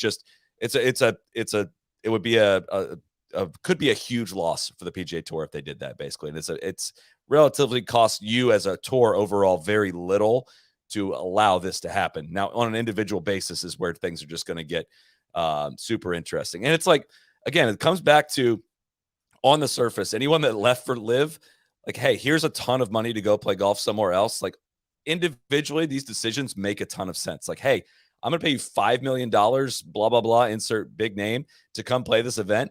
It makes a ton of sense. Yet at the same time, it's like I guess again, I'm not in this scenario and don't have to make this decision between deciding between all these $1 million contracts. But like at a certain point, it has to be, why do I need this on top of all of these things that I have? And can all of these things all coexist together? And can I be like a spokesman and a leadership for the most competitive tour and also be, taking money from this other side? Maybe the future of this sport has a lot more cross-pollination like this. Maybe it, I don't know if LIV is going to exist forever. I'm guessing the Saudi investment fund is going to be around in golf for a long time regardless. Maybe there is more crossover in the future, but as it stands right now, they're suing you and they're giving you middle fingers in every possible way. I just don't know how you can turn around and take money from them, because it just complicates so many things. Cody, you here to tell us we should take the money? No, not at all, boys. I'm just going back off of who played last year that has not already gone to LIV.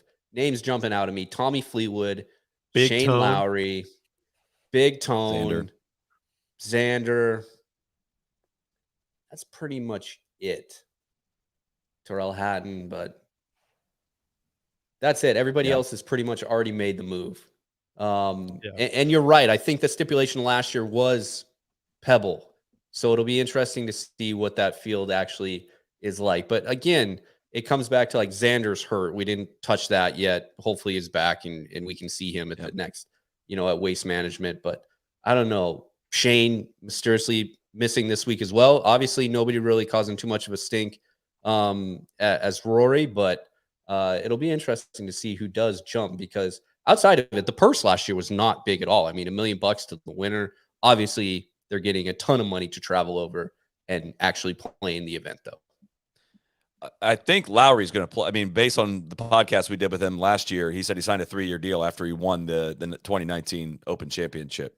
I guess no, that would have been they would already played those 3 years. So yeah, that would be surprising given the interview. He had a comment in there about like, maybe I didn't read the room right on that one. That would be kind of tricky if he went and played that. But I would be, well, we'll see. It's not like the end of the world. I think that whoever is going to do that is just going to make their life a little bit harder on themselves. But I think we would also say to that, that's what the money's for. So, but Neil, do you want to do outfits, or should we get into kind of talking about our week on Maui?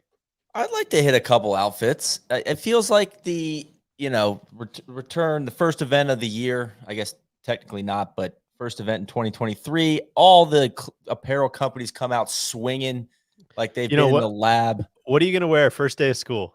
What outfit you got picked First day of school is a great way to put it, Deej. And I would like to call out JJ Spawn. I absolutely loved the full button down, untucked Guardy boy look with the sunglasses on the back of the hat.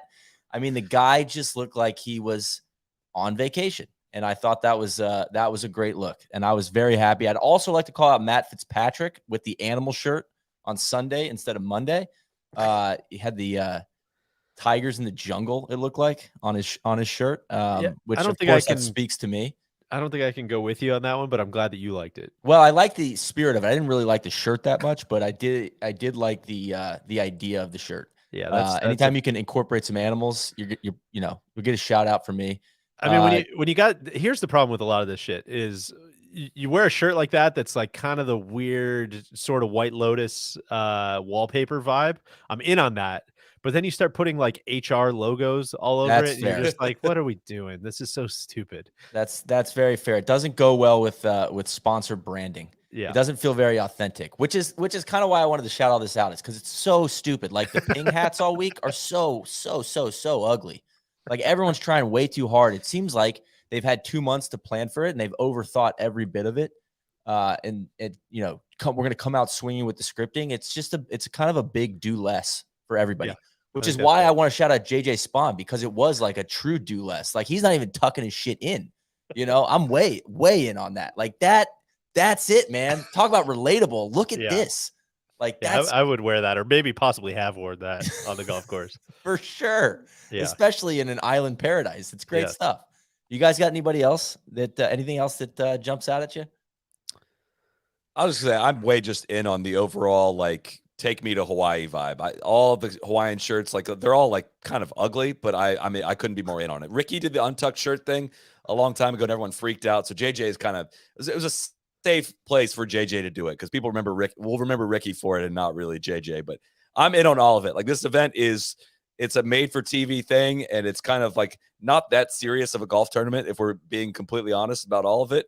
And the more weird and funny you can make it, the more reasons like your eyes go to the screen and give you. JJ Spawn gave us some content this week. I'll say that. Like it would have been very safe to just keep your shirt tucked in. He knew it'd be a little controversial and he went for it. So for that, I thank him. I would say this though about like Ricky doing it's one thing. It's like, oh, it's Ricky, you know, he's always stepping out and being a trendsetter. It's fucking JJ Spawn. Like first time at the event, like nobody knows who that guy is. Like casual fans, like who the fuck is this slob?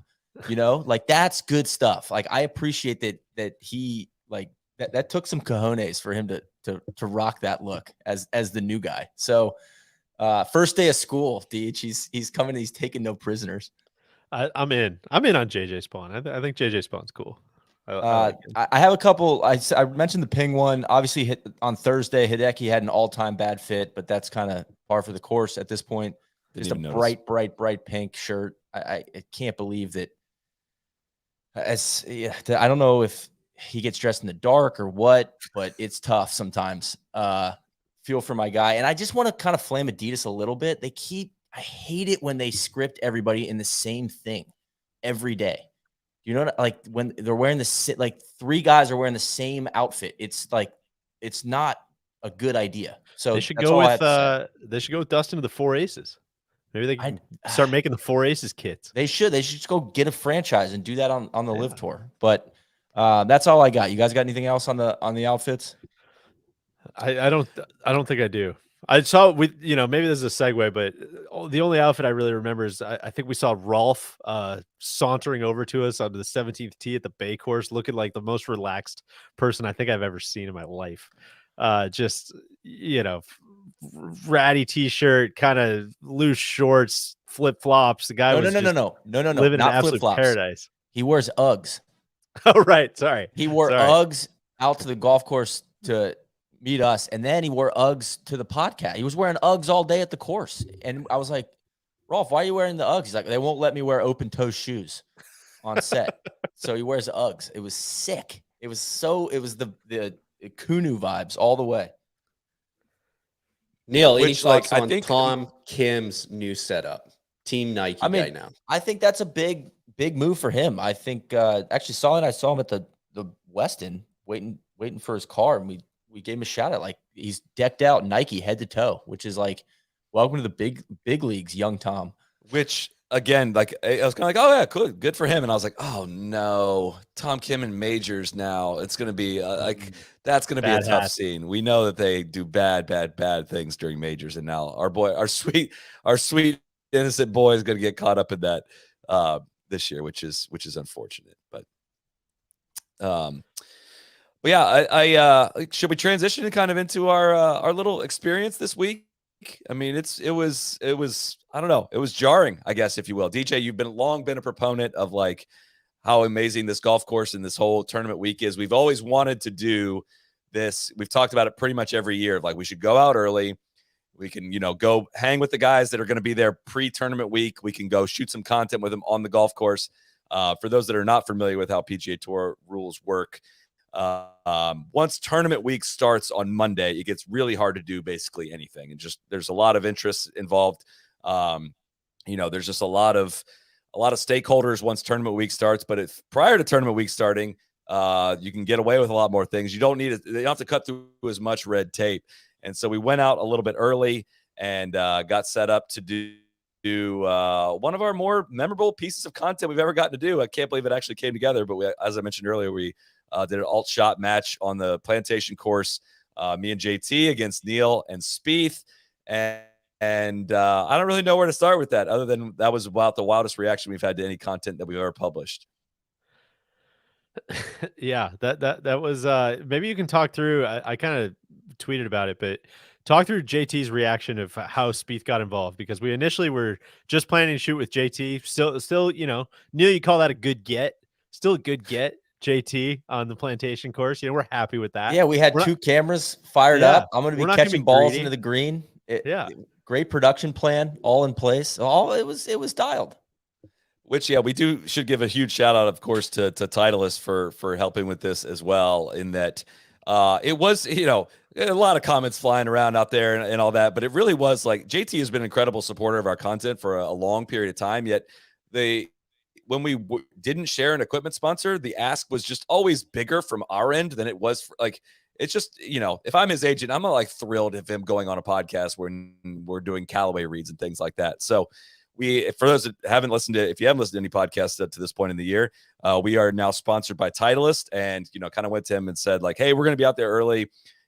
This is, again, the only event where guys show up early and want to play the golf course. Like, it's a really fun golf course for them to play. They're not showing up super early, to Craig Ranch to go play that a bunch of times before that tournament week starts. So I think the other thing about that too is like they haven't been playing a lot of golf, right? Yeah. Like everybody's been off for the holiday. Everybody's been, kind of drinking and eating and just not playing golf. And so I think when they get out to Hawaii, it's kind of like, for something like what we did, it's like, hey, we don't need to take this super seriously. I literally just need to get some swings in. Yeah. Right. And so, yes, I kind of want to practice, but I also don't need to fully grind. It's like a good kind of transition moment that we could kind of seize on, I think. And I wouldn't expect anyone to have, any real understanding for how all this works and how rare this is to come together, because it requires a lot of coordination of a lot of people. It requires agents. It requires players. It requires sponsors. It requires, the PGA Tour to be okay with certain things. And you got to follow a lot of, not rules, but just guidelines, right, for all this. And it's almost never worth the ask because it just doesn't come together like that. But, it was pretty much like I talked to JT about it. He's like, yeah, man, we're kind of traveling with the Spieths a little bit. We're on the same like schedule as them. Like, I kind of feel bad ditching Jordan. Like, would it be cool if he came? And I was like, of course it would, but like, okay, I'll go to his team and try to get that coordinated and whatnot. And like, it all came together. And that's where, I think one of the many reasons we're super excited about this, the title of sponsorship or partnership, I should say, is like that just was an easier yes once that was the case. Helped us kick off our partnership and kind of give people an idea of, I don't want to say what's to come, because I don't know if we're going to be able to top that like all year when it comes to getting guys. Like, there's just not another event where this can possibly happen. And we were so thrilled to bring it to life. And they showed up with so much energy. They brought the noise from the very first hole on. Unfortunately, my partner directed a lot of that noise directly at me. Like, I don't know if he fully realized we were on the same team as we went through that 15-hole match, if you will. But gosh, it was just really, really fun to bring that to life and mic him up and kind of just go through a round of golf with Jordan Spieth, because I don't know if we've ever heard a fully mic'd up round of golf with Jordan Spieth, and that lived up to the hype. Well, and I think one of the things, not to get too into the nitty gritty like production stuff, but we say this all the time about a lot of things. We really said it when we made the Stanford documentary last year. We always say it, Neil, whenever we go and shoot a strapped season. Like, it's just, if I may, I think it's very different doing something with us purely because there's just not a lot of people around, right? And these guys are just not used to doing shoots where it's just me holding the camera and JT's making fun of me the whole time, and there's no like audio guys lingering, and there's no lighting people, and there's no directors, and there's no producers stressing everybody out. It's kind of just like hanging out. And that's what you never, whenever you make these asks and stuff, it's always like, hey, agent, sponsor, wife, partner, whatever. Like, I know you don't really have a lot of reason to trust me on this, but I gotta say, like, trust me, I think it's gonna be like kind of fun. It's gonna be like very different. And I think when you say like they showed up with a lot of energy, I think hopefully that's what a lot of it came from, is that it's just a very, very, very lo-fi production, which is sometimes why things look and sound the way that they look and sound. But I think there's massive trade-offs in the positive. Answer for the shot tracers, DJ. Answer for them. Oh my God. All these dildos in the YouTube comments saying that, oh, you actually should have shot tracers. Like, oh, really? I never thought about that. That's so interesting. We had to flip that video in fucking 36 hours, man. Like, I can't upload all that footage to somebody else. The Weston was great, but listen, the upload speed is you can't really upload like 300 gigs of footage to somebody overnight, then have them flip a bunch of shot tracers back to you. I didn't have any time to do it. You guys know I was uploading the final version of the video like 2 hours before it was supposed to premiere. There's no time for the tracers, guys. I'm not going to get into it, but if we had another day, there would have been tracers. But listen, you get what you get, and if anybody wants to complain about it, you can, you know where to find me. Maybe in the director's cut. We've talked about a director's cut, and we could, maybe stretch this out because there's some conversations and whatnot that got kind of cutting room floored a little bit. Also worth noting, like, we want to make it go as fast as possible for these guys. Like, you just don't want to hold them on the course for 5 hours. We weren't tripoding the camera. DJ was using a gimbal to film all the shots. Like, we were going for speed and authenticity and realness, really. And that's what that was, really. Again, without the huge production crew, like, it's just these dudes playing around a golf and talking so much. They were just talking the entire time, which, like, I was editing part of it, and I was like, God, Neil and Spieth are having a great conversation right now, but it's right over me and JT talking about our shot right now. I think we need this one, but we can't waste this audio because this is really good. People would want to hear this. There's some good golf nerd stuff in here. There's some funny stuff. There's some good banter going on. There's some, really insightful, story here. It just had a mix of everything. And I don't know. Thank you, everyone, for the tremendous reaction to it and for everyone that helped make it happen. It was a dream come true. Let me ask you, Cody, unless you got a pressing one. No, I just wanted to say we're talking about this flaming hot content and Sex 69. I know they sensed it. They could smell our musk in the comments. We didn't even make it 8 days into the year, guys. Come on, get yourself under control. What was the biggest takeaway? Either biggest, like, when you're kind of sitting, having a cocktail afterwards. What was the biggest, like, wow, I that's gonna stick with me thing? I've got a couple. Well, first, I want to echo what DJ said. It's not only just DJ on the camera. It's like, oh, yeah, and this is my wife, Carson, and this is DJ's wife, Justine. They're going to be filming from the green. So it's a little different than, like, the guy holding the lighting up and running the rail rig and all that stuff. So I think I noticed it a long time ago when we did the Wild World of Golf with Jim Furyk. It's almost like hole number 3 or 4 is when it's just like, oh, wait a second. You almost see the light go off with these guys, like, oh, this is just like, just like playing at home or whatever. And that's how I felt. I had a blast rolling around with Jordan. We basically just had one big long conversation all day. Most of it not about golf. But I did ask him point blank on, like, the 8th hole. No, it's probably like six. I think it was the 6th hole when you guys were up top, Solly. I was like, Jordan, you still like golf?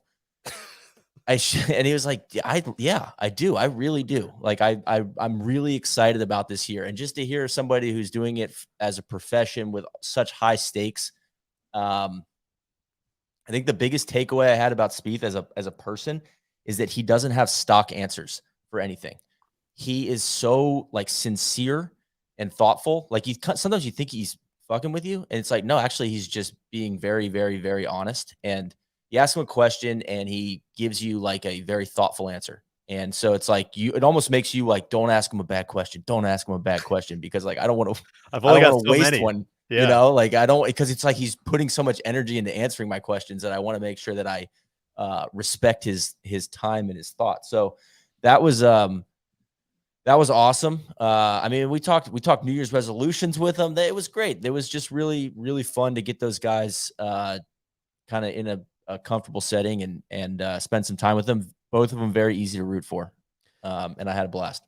That was a takeaway as well for me, was like, we catch some, we can catch some flack sometimes about being fanboys or whatnot with certain guys. And I felt at the end of that felt very, like, validated for, like, oh yeah, like, these guys are, like, very clearly easy to root for. Like, they spent 2 hours with us afterwards at lunch, having drinks and telling stories. And it's like, dude, just very normal people. Now, do we still have a responsibility to, call them on their bullshit when JT's doing his, measuring the length of the putt at the President's Cup and doing all kinds of things? Are we going to make fun of that? Sure. That's still going to stay the same. Are we going to, critique all of Jordan Spieth's decision-making? Of course, we're going to do all that. But also, it's just like, yeah, it was really, really just fun to see, like, the human side and over, like, an 8-hour period. Like, we spent a ton of time with them on that day.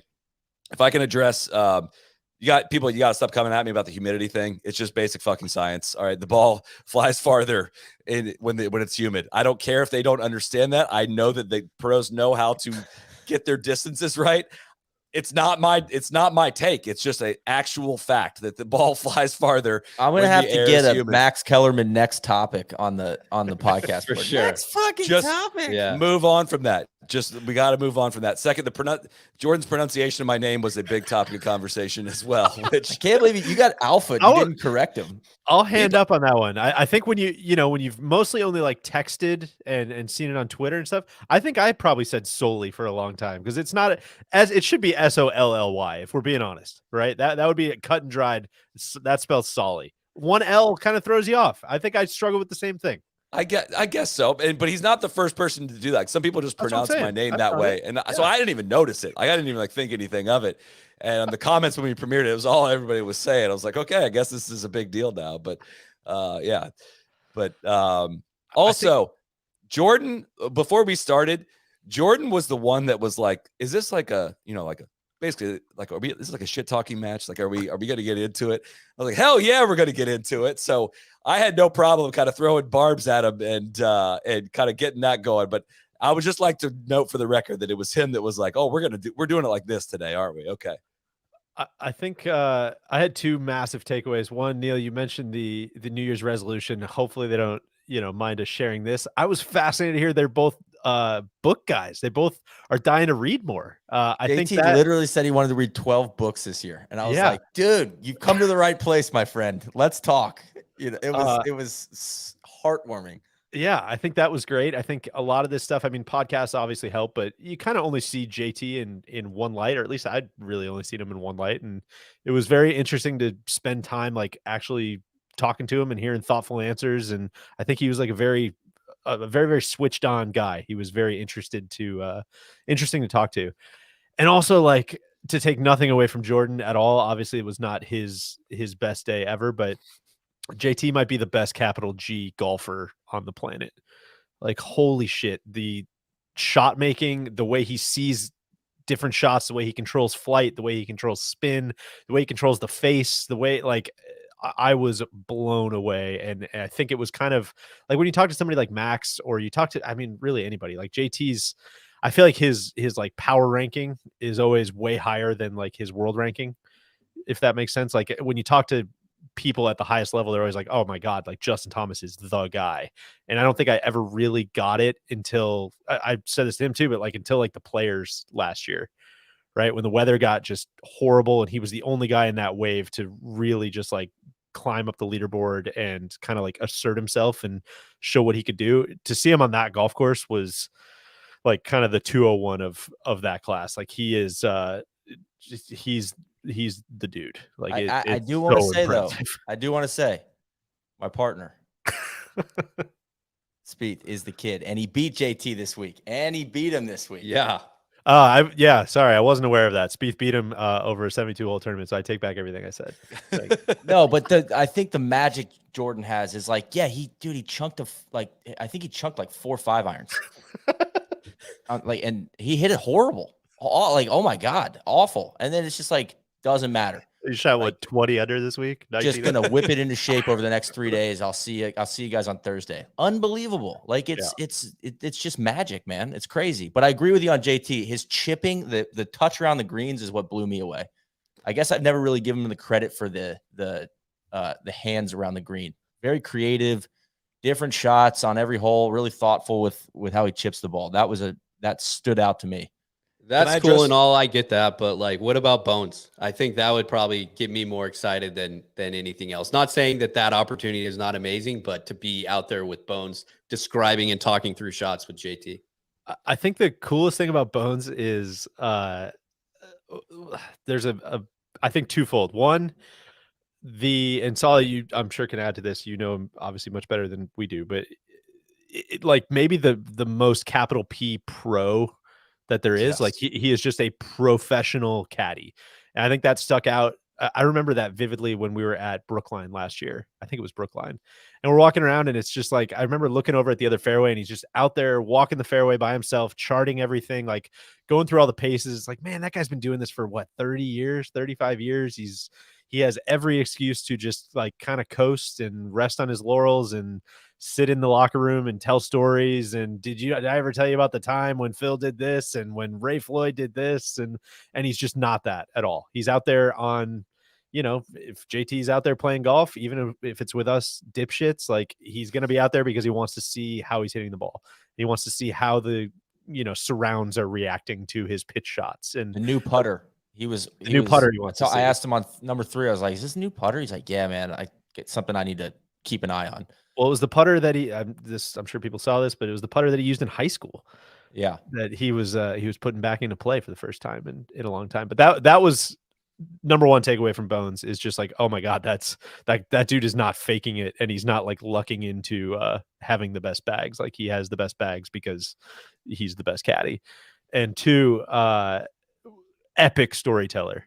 Like could hold court with the best of them, and just like really, really, really blew my mind at how funny he was and what his comedic timing and delivery and also a big music guy, massive REM guy. We had a little breakout session about some of his favorite albums and stuff, which I didn't know either. If you are a corporation that hosts people, any kind of hospitality, and you need like during a tournament week and you need a guest speaker on there, Bones is your guy. Like that guy can tell so many freaking stories that are just incredible PG stories. It's not like they're all like crazy stories, but just he can have you hanging on every word of a story. And every now and then during the match, he would turn into like the pro caddy in a way, like, he would emerge to like see if the wind felt a little different on a different part of the tee, or, like ushering a car through at some point. And I was like, oh my God, this is happening like in the same group I'm playing in right now. This is so him finding my ball on 14, which led to the JT shot, which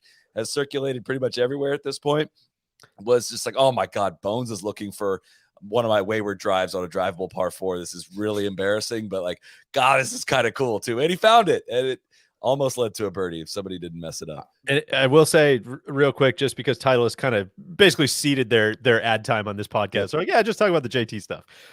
They did a really cool What's in the Bag with Bones talking about everything that's in JT's bag. So Titleist plug, go look at that on their YouTube channel. It's really, really cool. Last thing I'll add with Bones is dedicated to the craft, like a true professional, like you said, Deej. But it's contagious when you're around someone that loves their job.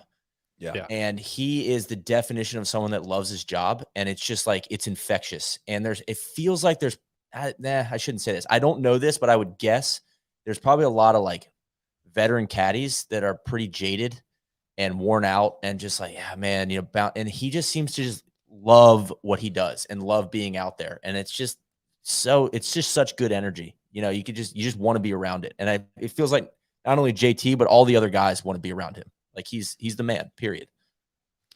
Which if I have one other thing I want to address, which is the alleged me fighting JT on his reads got completely blown out of proportion. I would like to say a couple things on this matter. One, I putted my ass off. So I also want you to know that his lofts are a little weak, and that's why he was hitting more club in some of these. No, I hit it like shit. Well, I hit it like shit. I will gladly own that. But I putted my ass off, 1. And 2, those greens are screwy as hell. So a lot of our conversation was like me guessing of what's happening and him giving me like an opposite break. And it was not that I was fighting him on it. I'm just like trying to understand, trying to marry the two. Like, if you get a caddy that tells you something so opposite of what you see, how hard it is, no matter how good their expertise is, how hard it is to trust. Look how many times we got it right. We got it right a bunch of times. And there were a bunch of outside the hole putts that went damn right in the middle. And there was one hole where I was like, I don't think it breaks back left at the end. And he did the shoulder shrug. And if you listen to what he also said, he said it's left to right overall, and it actually broke the opposite way. So I somehow got the flack for that one. But I was actually very proud of my putting. And then I read the comments. It's like, oh, the guy can't make anything. I was like, what? Like, I don't putt better than that. Like, it does not get better than that for me on the greens. Imagine, Neil, I don't know if you want to go through this, but just imagine if Solly ever got the Neil strapped edit. Imagine. You got it, It's not worth the energy, bud. I'm telling you, man. Just let it be. You putted great. You won the match. Don't worry about it. If you learned anything from JT and Spieth, probably just don't read the comments. Yeah, it's also true. Also true. I will say I would love to start filming some more golf because we're starting to round into form, if I may say. Your boy, the goal was to get to +2 this year. I have cut 1.3 off my handicap since December 20th, and your boy's coming. It's coming hard and fast. That's all I'm gonna say. That's all I'm gonna say. Here come the bots again. The ball's starting. Yeah, I know. The ball's starting to go. Bots in are the hole. coming now too. What else we got? Cody, anything else we've missed to this point? Yeah, what I would say is that you guys had an opportunity to play the plantation course, obviously the Bay course, as DJ mentioned. What did you think of the resort as a whole? A lot of history, tradition there. We know that there's a 2019 kind of restoration, a little bit of green work there by Corin Crenshaw, but overall thoughts on the place. Not sponsored, just for the record, but go ahead, Deej. I am obsessed with it for all the reasons Neil said. I think it's a total outlier. You took the words out of my mouth earlier about, there's a lot of astronomical price tags to a lot of really bad golf courses around the world, and I do not put this in that category. I think if you're on vacation, it's a very large cost, but it is one that is honestly worth it because it's just so cool for the views. And I think it's one of those places where you got to fight almost getting numb to the views, right? And the Bay course is kind of the same thing where you get 6-7 holes in, and JT made a joke. I think it got cut out of the video, but Jordan's like describing the 7th hole, and you can he's like, oh, it's a par 4, it's dog leg right, you really want to aim at this tree, blah blah blah, and JT's in the background, and he just goes, oh yeah, and you can finally see the ocean, which is cool. Which is obviously a joke because you can see the ocean from every fucking corner of the property. Like it is, you feel like you're on top of the world, especially when you get up to the, you get up to 17, 18, and you're just whipping down the hill. It's so cool. I love it. And the Bay course, honestly, I played it, I don't even know, 5-6 years ago, and I must have blacked out or something because I don't really remember much about it. And then going out there, we're gonna have a couple more film rooms coming out as well. One was myself and my wife Justine playing alt shot against Neil and his wife Carson on the Bay course, which was super fun. And then the 3 of us went and played the Bay course again as well, and just really cool views. It's a little more of a resorty kind of, somewhat forgettable par 4s, but some amazing vistas, amazing golf holes, some cool greens, some cool stuff going on that course as well. And I don't know. I'm obsessed with Kapalua. I'm happy to see them get such a great tournament this year because I think it's a place that's very deserving because it's so far outside of the norm on the PGA Tour. Well, I'd pick it up right there on just Maui in general, but our trip over to Lanai, I believe is the proper pronunciation, was, and this will sound, maybe an eye roll, but like highlighted the trip for me. It was everything about like our golf that I love. Going to the most remote golf course that's also free, that has history, that is on this island in the Pacific Ocean, and kind of having the place to ourselves was just an all-time day. Taking the ferry back with the sunset, the beluga at home with his blue whale friends. Did a little whale watching. Whales are fucking awesome, man. They're just crazy how you can they're just splashing around out there. Nobody knows what they're up to. You don't know where they're going to appear. I almost got the mega breach photo. Cody, I think I sent it to you.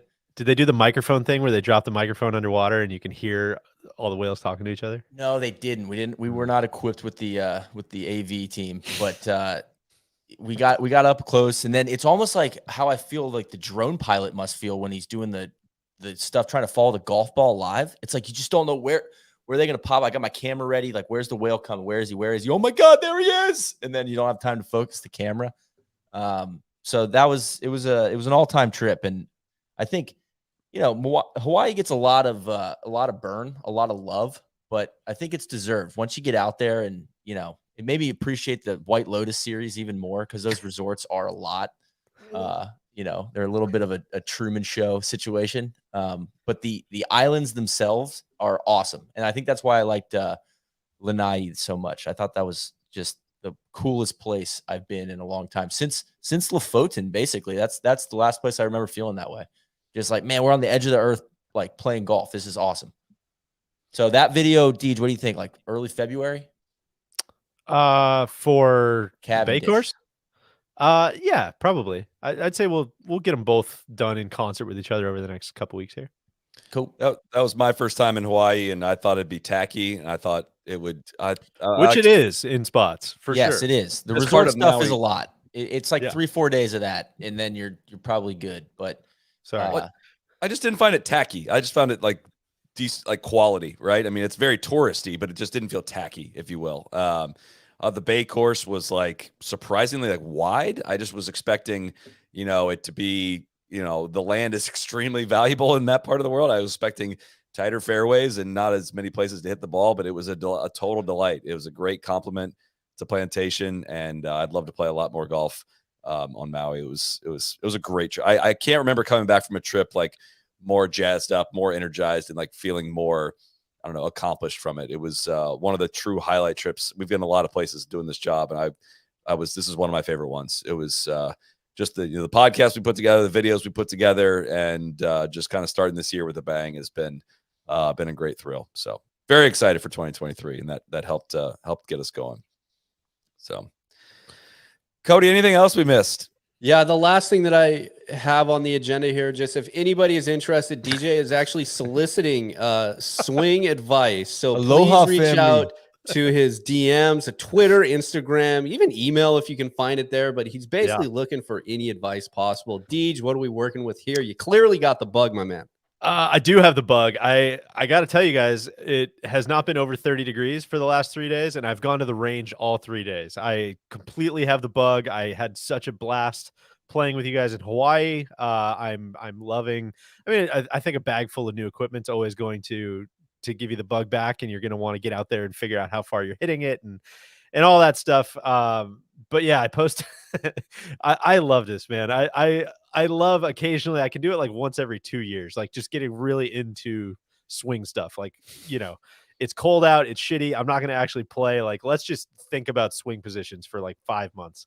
And so I posted a thing on Instagram. I've never found more community with the NLU audience than I did posting that early extension Hump the Goat frame by frame. That I mean, just truly, guys, hundreds and hundreds and hundreds of people responding just like, dude, how did you get video of my swing? That is me. I'm in this image. I want to untag myself. Just hundreds of messages. I don't want to be around anymore. And so that it both like made me feel, pretty bad to obviously like look at that. If you're listening on the podcast, what I'm describing is my impact position, which is horrible, up on my toes, very similar to JT. Just I would say our cores are in slightly different positions. Just humping at it, moving the head back, moving the chest back, trying to make some space because I'm so fucking steep coming in that either I'm gonna hit a foot behind the ball or I need to hump and just make some space. And so, I got my guy Corey Solly. Of course, we share a swing instructor, Corey Lumberg out in Dallas, sent me just an unbelievable breakdown. Wait, is that breaking news? Does Colin know that he's been replaced? Well, it's kind of a butch, like, Kawa, hey, can you take a look at this? Can you help me maintain? I think honestly, the reason I got so fucking steep was because I was watching all those Kawa videos. For sure. And I was doing the first part and I was getting it up super high and then I couldn't actually shallow it out. So I would just rip my hands down super steep.